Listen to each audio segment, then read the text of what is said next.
Hello বন্ধুরা, আসসালামু আলাইকুম। নবম শ্রেণীর ইতিহাস প্রথম অধ্যায় থেকে সঠিক উত্তরটি নির্বাচন এবং চাকরির পরীক্ষার জন্য খুব গুরুত্বপূর্ণ। চলো দেখা যাক।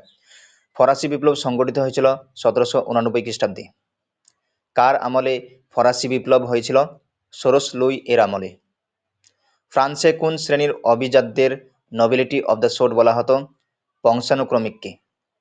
ফরাসি বিপ্লবের অগ্রদূত ছিল ধনী বুর্জোয়ারা। টাইলি ছিল এক রকমের ভূমিকর। ফ্রান্সে ভাগ চাষীদের বলা হতো, সঠিক অ্যান্সার মোতায়ের। ফ্রান্সের তৃতীয় সম্প্রদায়ের মুখপাত্র ছিল বুর্জোয়ারা। ফ্রান্সের ধর্মকরের নাম ছিল টাইদ, খুব ইম্পর্টেন্ট। ফ্রান্সকে ভ্রান্ত অর্থনীতির জাদুঘর বলেছেন অ্যাডাম স্মিথ, খুব important. The spirit of laws গ্রন্থটির রচয়িতা হলেন মন্তেস্কু, খুব ইম্পর্টেন্ট। দ্য পার্সিয়ান লেটার্স গ্রন্থটি রচনা করেন মন্তেস্কু, খুব ইম্পর্টেন্ট।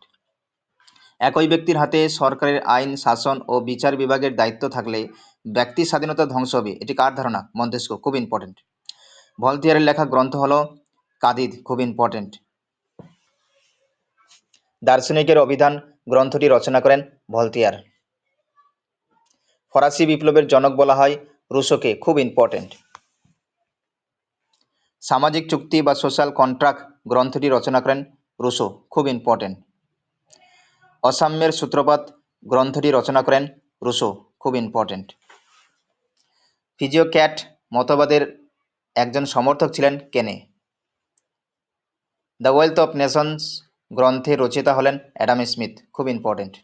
আজকের লাস্ট প্রশ্ন, এসে অন প্রিভিলেজেস গ্রন্থটি রচনা করেন আবিসিয়াস। থ্যাংক ইউ এভরিওয়ান সাপোর্ট করার জন্য।